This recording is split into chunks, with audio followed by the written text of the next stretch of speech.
Bien-aimés dans le Seigneur, voici enfin la suite et la fin de notre enseignement sur la nécromancie. Bien-aimés dans le Seigneur, nous venons de dire comment certaines personnes, dans le domaine de la science, de la musique, du sport, de la politique, de l'économie et des finances, étaient en train de briller grâce à la pratique de la nécromancie.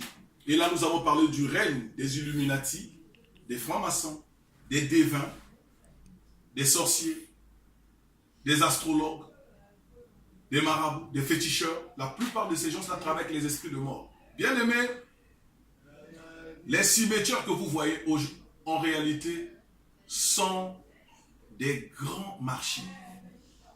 Les cimetières que vous voyez simplement. Pour toi et moi qui sommes enfants de Dieu, un cimetière c'est un endroit où on va enterrer les gens. Mais pour ceux qui sont dans les sciences occultes, les cimetières sont comme des bourses de valeur, où se passe un grand trafic des esprits de mort, où les gens vont évoquer ces esprits, où les gens vont chercher la gloire, le pouvoir. Mais bien aimé, Dieu donne la gloire et le pouvoir. Parce que Dieu a donné à Salomon la gloire et le pouvoir. Dieu donne l'élévation. Il a pris David, qui était un petit berger. Il a fait un grand homme. Dieu peut faire de toi un type qui vient de nulle part et faire de toi un grand. Il a pris quelqu'un comme le pasteur Foreman. Foreman qui s'était battu avec Ali. Le combat du siècle en 1974 au Zaïre, à l'époque du maréchal du Zaïre, feu Mobutu Sese Seko. Donc vous voyez, aujourd'hui Foreman est pasteur. Bien aimé dans le Seigneur, Dieu donne la gloire. L'homme qui a vaincu Mike Tyson, il avait tellement peur avant ce combat. Il allait consulter un homme de Dieu. On a prié pour lui. Il allait vaincre Tyson à l'époque où Tyson était invaincu. La puissance du Saint-Esprit accompagnait les coups de poing de ce type. Donc vous n'avez pas besoin de pratiquer la sorcellerie. Vous n'avez pas besoin d'aller dans la nécromancie. Vous n'avez pas besoin de consulter les esprits des morts.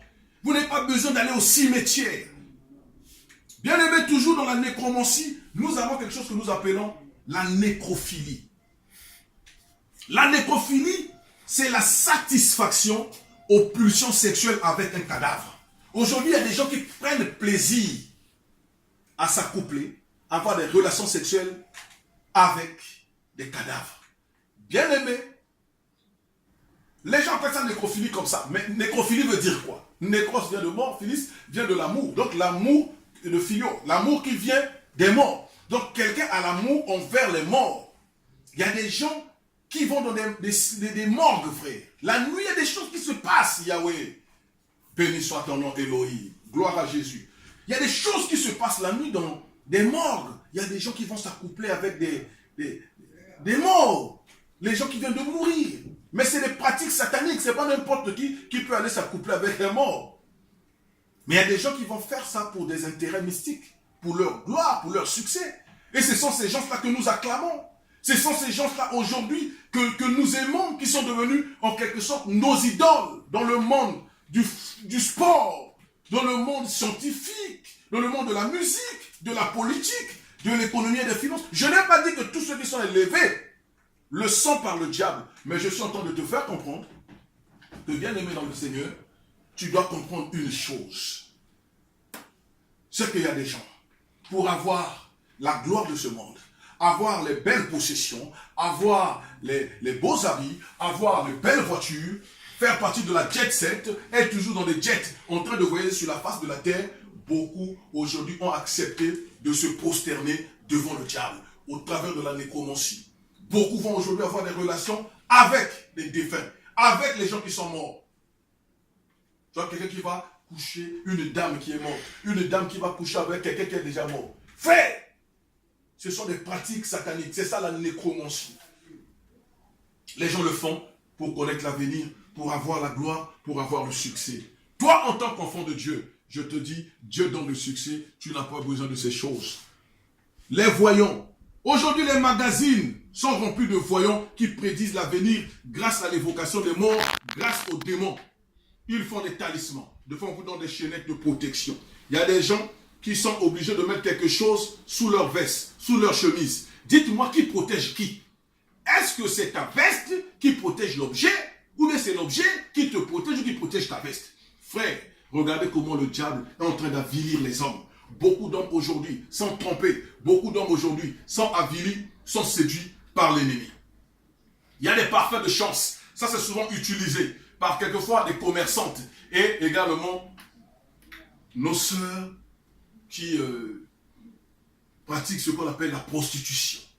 Beaucoup ont des parfums de chance. Même les homosexuels commencent à avoir des parfums de chance pour que les hommes les aiment. Que vraiment le Seigneur leur fasse grâce. Parce que Jésus est venu mourir pour eux. D'autres ont des bagues mystiques. Aujourd'hui même, vous voyez dans le monde de la chrétienté, même dans les églises de réveil, les gens commencent à aller prendre des bagues. Quand on fait des consécrations d'hommes de Dieu, on leur met des bagues. Ces bagues viennent d'où? Ces bagues signifient quoi? Bien-aimés dans le Seigneur, nous n'avons pas besoin de ces choses. Bien-aimés, nous devons savoir que la nécromancie aussi a beaucoup de risques. Je vais les citer parce que je vais vers la fin de mon message. La mort des consultés. Saoul a consulté la nécromancie seul. Cependant, il a perdu 3 de ses principaux fils, qui étaient les grands princes en Israël. Le roi Saoul est mort avec 3 de ses enfants parce qu'il était allé consulter les esprits de mort. La consultation des esprits de mort attire la mort. Voilà la raison pour laquelle Abraham a refusé que Lazare, le défunt, aille parler aux vivants, car cela devait causer la mort dans cette famille. Dans l'histoire du riche et Lazare, vous pouvez lire ça dans Luc 16, 27 à 31, le riche a demandé à Abraham d'envoyer des gens, parce qu'il avait laissé des belles voitures, il avait laissé des belles possessions. Mais Abraham a refusé.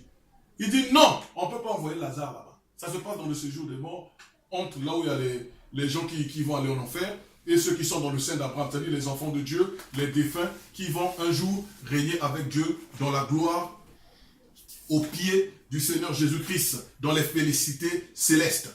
Bien-aimé dans le Seigneur, Abraham a dit, on ne peut pas envoyer quelqu'un ici. S'il ne coûte pas les hommes de Dieu qui prêchent aujourd'hui, s'il ne coûte pas les servantes de Dieu qui prêchent aujourd'hui, s'il ne coûte pas les enfants de Dieu qui leur parlent aujourd'hui, ils ne coûteront pas un mort. Bien-aimé, même s'il arrivait que quelqu'un revienne des morts, bien-aimé, l'incrédulité qu'il y a aujourd'hui sur la terre ferait que les gens auront toujours des raisons. Dieu nous demande de nous repentir. Le monde a refusé de se repentir. Ce n'est pas parce que Jésus n'est pas Dieu. C'est simplement parce que le cœur de l'homme aujourd'hui est plus porté vers le mal. Les hommes ne supportent plus la saine doctrine. Les gens ne veulent plus écouter ce genre de choses. Les gens veulent seulement qu'on leur dise, vous aurez des étages, vous aurez des avions. C'est bien. Avoir toutes ces choses, c'est pas mauvais. Mais bien aimé, à supposer que Dieu ne te les donne pas, vas-tu refuser Dieu? Accepteras-tu l'enfer? Parce que tu n'aurais pas eu des grandes possessions. Parce que tu n'aurais pas eu des gratte-ciel. Bien-aimé dans le Seigneur, tu peux avoir même des immeubles, tu peux avoir tout. C'est pas mauvais, mais un jour ça passera, c'est de la vanité. Il faut avoir Dieu. Et ne cherche pas à voir les possessions de ce monde en sacrifiant tes frères, en sacrifiant tes sœurs. Bien-aimé, la consultation des morts apporte la mort, la destruction, même dans vos entreprises. Ne rentrez pas dans ces choses, la consultation des marabouts, des devins. Quand vous rentrez dans ces choses, ça attirera la mort. Courir après l'ambicou Dieu qu'on sort. Bien-aimé dans le Seigneur, la nécromancie apporte la malédiction. La nécromancie apporte l'égarement. Surtout dans le cas des prophéties.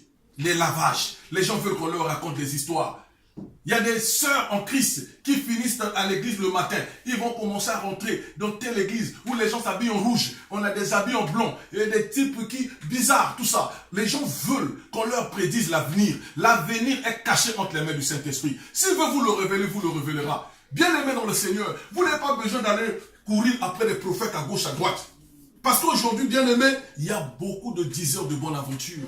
Je crois au ministère de prophétie. Je crois plutôt au don de la prophétie. Je crois au ministère de prophète. Mais je ne crois pas qu'il faut commencer à courir après ces gens-là. Bien-aimé, aujourd'hui les gens courent après les lavages. On doit les laver. Le pasteur qui vous parle simplement comme ça, vous ne voulez pas. Vous voulez celui qui va vous prendre, femme d'autrui, on vous lave. Puis on commence à commercer avec vous, avoir des relations sexuelles. Votre corps est pour votre mari. Votre corps est pour votre femme. Frère, toi qui me suis, vous êtes en train de suivre les gens, papa intel, maman intel, qui vous racontent des histoires. Les mbikoudi, à gauche, à droite. On vous lave, bougie rouge, bougie noire, bougie bleue. Voilà ce que les gens aiment aujourd'hui.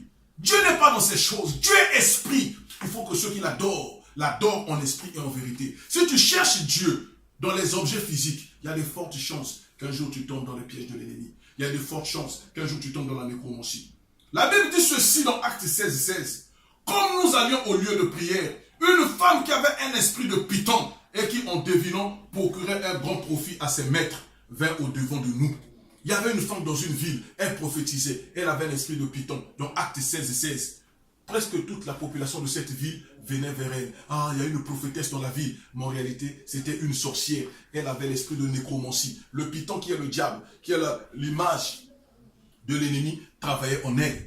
Beaucoup de féticheurs, les marabouts, les magiciens, les devins tirent leur force de la nécromancie. C'est ce python-là, cet esprit qui travaille en eux, qui leur révèle, leur permet d'avoir des contacts avec les esprits de mort. Ce n'est pas nos morts qui sont partis là, mais ce sont des esprits de mort. Ce sont des démons qui vont prendre la forme de ces gens-là pour révéler l'avenir, révéler des choses cachées. Nous avons ce qu'on appelle les scarifications en français. On n'a pas besoin d'un zoloko. On prend une gilette, lame de gilette, on te coupe, on te met de la poudre noire. En réalité, c'est un esprit qu'on a mis en toi. Et cet esprit va commencer à te contrôler. Cet esprit peut te donner la chance, ça peut te donner la force. Mais en réalité, tu es déjà en alliance avec le diable. Si tu meurs dans cet état, tu n'iras pas au ciel. Tu iras en enfer. Tu n'as pas besoin d'aller courir après les féticheurs, qu'on te fasse des scarifications pour avoir la chance. Tu n'as pas besoin de toutes ces choses. Aujourd'hui, les footballeurs sont dedans. Les chanteurs, les hommes politiques, beaucoup de gens vont souvent prier. Même quelquefois, d'autres vont dormir au niveau des cimetières pour avoir la chance. D'autres, avant de manger, ils doivent jeter un peu d'eau, un peu d'alcool sur la terre. Toutes ces choses sont interdites dans la Bible. La Bible dit, dans 1 Corinthiens 10, 20 à 21, ce que l'on sacrifie, on sacrifie aux démons. Avant de manger, tu coupes un morceau, tu jettes en terre. Papa, ça c'est pour toi. Attention à la prière aussi adressée aux saints. Un saint, c'est celui qui a reçu Jésus, qui est sanctifié par le sang de Jésus. Un saint, ce n'est pas un mort dans une église quelconque où vous devez aller l'adorer. Moi qui te parle, je suis saint. Si tu as reçu Jésus-Christ, tu as le Saint-Esprit en toi, tu es saint. Quand vous lisez les épîtres, les lettres que Paul a envoyées, vous allez voir, il parle des saints qui sont à Philippe, des saints à Éphèse, à Galate, partout, en Galatie plutôt. Partout, bien aimé, le Saint-Esprit a révélé que le saint, ce n'est pas un mort. Le saint, c'est celui qui a Jésus. Si tu meurs saint, gloire à Dieu. Tu es mort dans le Seigneur, c'est fini, c'est statut reste. Mais nous ne pouvons pas adresser des prières à ceux qui sont morts, même s'ils étaient des grands serviteurs de Dieu, même s'ils étaient des hommes de Dieu. Les prières des saints, même les messes de requiem ne sont pas bibliques. Nous n'avons pas besoin d'aller demander. Il est dit ceci dans Hébreux 9, 27. Il est donné aux hommes de mourir une seule fois, après quoi vient le jugement. Bien-aimés dans le Seigneur, un seul mérite d'être adoré et est digne de recevoir nos prières. Dieu, Père, Fils et Saint-Esprit. Un prédicateur a dit sur un estrade, Jésus n'est pas Dieu, c'est Branham qui est Dieu. Si Jésus est Dieu, qu'il me frappe sur le champ, Jésus l'a tué, un ange l'a tapé, il est tombé, il est mort et il a commencé à se décomposer. Il y avait des asticots, on ne blague pas avec Dieu. Pour finir mon message sur la nécromancie, il est dit ceci dans Apocalypse 2, 29. Que celui qui a des oreilles entende ce que l'Esprit dit aux églises. Que Dieu vous bénisse. Merci.